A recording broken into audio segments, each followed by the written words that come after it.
Seperti sudah menjadi kewajaran, kemajuan zaman dan kecanggihan teknologi terkadang menjadi pisau bermata dua. Di satu sisi penuh manfaat, namun di sisi lain justru mengancam keberadaannya sendiri. Hal inilah yang tengah dialami seorang anak yang baru-baru ini diberitakan tengah menghabisi nyawanya sendiri demi sebuah games digital dimainkan di telepon genggam miliknya sendiri. Ya, lantaran terlanjur kecanduan, sang anak begitu tergila-gila dan tergantung pada games sehingga lupa segalanya. Puncaknya sang anak rela mengakhiri hidupnya dengan cara membunuh diri karena tak diizinkan bermain games yang terlanjur menjadi kebutuhan jiwanya di dunia maya. Sebagai seorang penceramah agama, Umi Pipik mengaku begitu miris mendengar kabar tragis tersebut. Bahkan sebagai ibu ia menyadari betul bila keluarganya pun tak aman dari ancaman pengaruh aneka games-games digital yang terdapat dalam sebuah telepon pintar milik anak-anaknya. Miris ya saya lihatnya, makanya saya bawel banget sama anak-anak saya. Kayak Bilal kemarin, dia dikasih handphone sama budenya, itu handphone nggak dipakai, cuma buat isi game aja. Saya wanti-wanti banget, walaupun dia kelas 3 SD ya.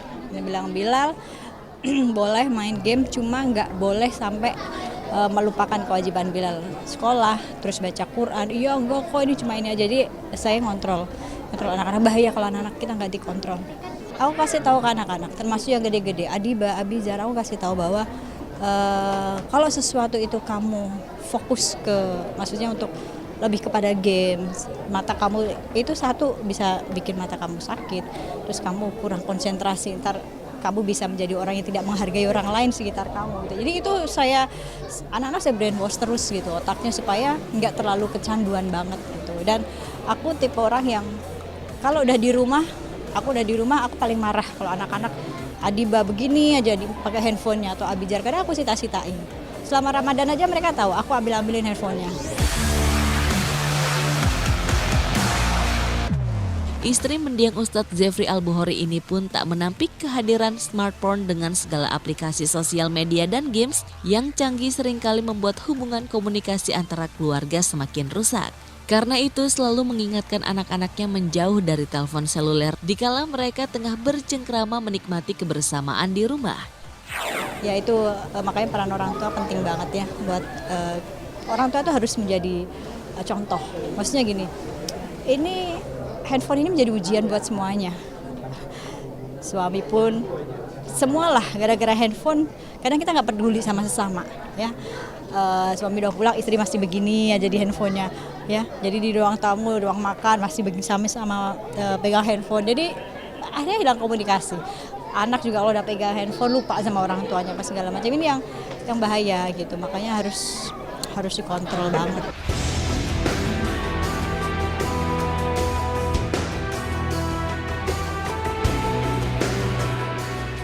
Perasaan perih mendengar adanya anak yang tengah mengakhiri hidup karena masalah games juga membuat artis lawas Ida Leman terenyuh. Ia begitu menyayangkan lantaran merasa tidak dipedulikan dan begitu tergila-gila pada games sampai membuat sang anak hilang akal dan memilih menyudahi hidupnya dengan cara tak wajar. Ya berarti kan sudah gila, udah candu banget, udah nyandu banget. Kan terlambat, orang tua tuh mungkin dulu ya mungkin tadinya terlalu ngelos kali ya, terlalu ngebiarin ya. Begitu dilarang, itu anak juga sampai ngapain bunuh diri, kan sempit banget sebetulnya. Ya begitulah namanya anak-anak, masih akal, masih pendek, belum panjang sehingga dia mungkin juga orang sekarang terlalu sibuk. Anak supaya diam dikasih mainan. Terus kemudian dulu kita tuh patuh dilarang ini, dilarang itu. Anak-anak sekarang malah ngelawan karena terlalu banyak contoh film-film budaya luar yang mereka tonton. Saya dulu melihat, kita berkata kepada orang tua aja dulu kita takut. Kenapa? Nggak dipukul tapi dikasih tahu, dimarahin. Dulu kita dipelotot aja kita takut dulu. Jalan aja kita dulu berusaha maaf tunduk. Anak sekarang totok kaki dan naik lewat aja, duduk aja ngangkat kaki kadang-kadang. Terus jalan-jalan aja.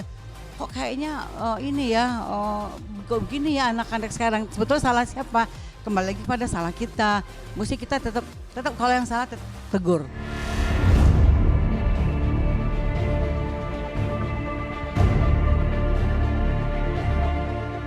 Sementara itu di mata psikolog Mintarsi, pilihan sang anak mengakhiri hidup dengan cara tragis besar kemungkinan dilandasi perasaan frustasi. Hal ini bisa diakibatkan karena minimnya waktu orang tua yang bisa diberikan kepada anak. Akhirnya sang anak tak punya pegangan dan tempat mengadu sehingga rentan terhadap rasa stres berlebihan yang berakibat bunuh diri fatal. Kalau anak kecil terlalu dekat dengan game dan menilai game itu sebagai sesuatu yang sangat perlu, jadi sebagai suatu teman dan bukan orang tuanya sebagai teman, maka ini suatu petanda bahwa orang tuanya menyerahkan kasih sayang anak itu pada game.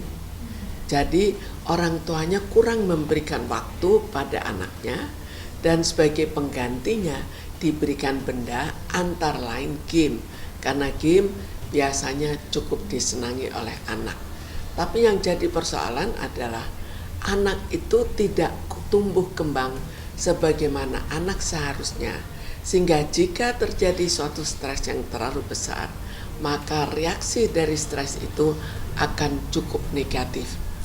Dalam hal ini, kalau memang sangat dekat ke game dan jauh dari orang tua, kurang adanya perlindungan dari orang tua, maka lepas dari game merupakan suatu persoalan yang jauh terlalu berat untuk bisa diterima dari segi kejiwaan.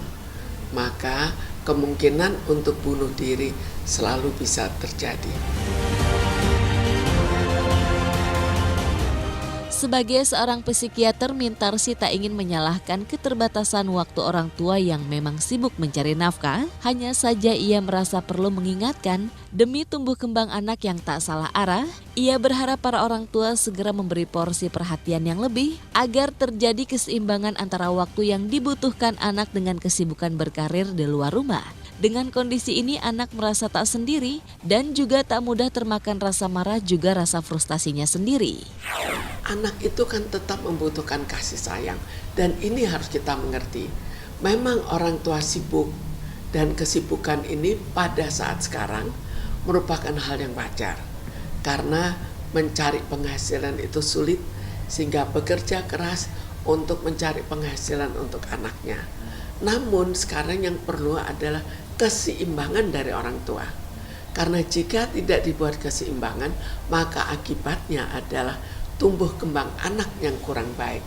Karena itu sampai seberapa jauh orang tua bersedia mengurangi karirnya demi untuk anak, mengurangi penghasilannya demi untuk anak. Dan jika itu dilakukan dan dibuat keseimbangan, maka anak itu akan mau mendekati orang tua dan akhirnya juga tidak terlalu terfokus pada game saja.